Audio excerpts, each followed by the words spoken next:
আমার প্রণাম আর ছোটদেরকে জানাই আমার ভালোবাসা। আমি একটি আবৃত্তি করে আপনাদেরকে শোনাবো। আবৃত্তিটির নাম আমি সেই মেয়ে।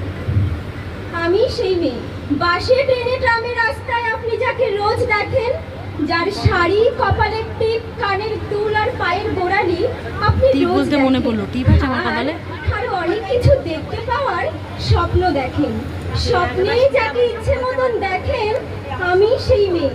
বিহারের প্রত্যন্ত গ্রামে দিনের আলোয় যার ছায়া মারানো আপনার ধর্মে নিষিদ্ধ, আর রাতের গভীরে যাকে বস্তি থেকে তুলে আনতে পাইন বরকন্দাজ পাঠান আপনি, আর সুসজ্জিত বিছানায় যার জন্য অপেক্ষায় অধীন হয় আপনার রাজকীয় লাম্পট্য, আমি সেই মেয়ে।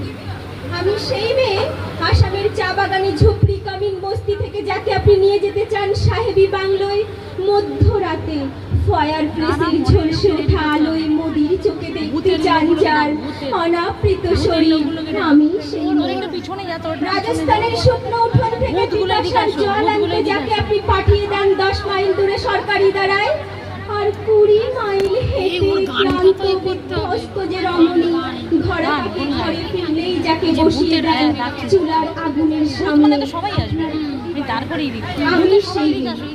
আমি সেই মেয়ে যাকে নিয়ে আপনি মগ্ন হতে চান সিনেমার ধারে কিংবা সিনেমা হলের নীল অন্ধকারে কিংবা ভিক্টোরিয়ার নীল সবুজে, যার চোখে আপনি এঁকে দিতে চান ছোট স্বপ্নের কাজল, আর ফুরিয়ে যাওয়া সিগারেটের প্যাকেটের মতো যাকে পথের পাশে ছুঁড়ে ফেলে আপনার ফুল সাজানো গাড়ি শুভ বিবাহ সুসম্পন্ন করতে শহরের পথে কোণে দেখা আলোর গধূলি।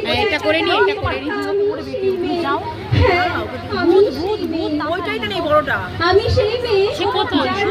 আপনি আপনি আপনারা আপনারা আমার জন্য অনেক করেছেন, সাহিত্যে কাব্যে শাস্ত্রে লোকাচার আমাকে মা বলে পুজো করেছেন, প্রকৃতি বলে আদিক্ষেতা করেছেন, আর শহরগঞ্জের কানা গলিতে ভোটের রং মাখিয়ে কুপি হাতে দান করিয়ে দিয়েছেন। আমি সেই মেয়ে। একদিন হয়তো অন্য কোনো একদিন আমার সমস্ত মিথ্যে পোশাক ছুঁড়ে ফেলে আমি হয়ে উঠবো সেই অসামান্য। খোলা চুল মেঘের মতো ঢাকবে আমার খোলা পিঠ, দু চোখে জ্বলবে ভীষণ আগুন, কপাল ঠিকরে বেরোবে ভয়ঙ্কর তেজ রশ্মি, হাতে ঝলসে উঠবে সেই খড়গ, নৃশংস হাসিতে ভরে উঠবে আকাশ, দেবতারাও আতঙ্কে স্তব্ধ হয়ে বলতে থাকবেন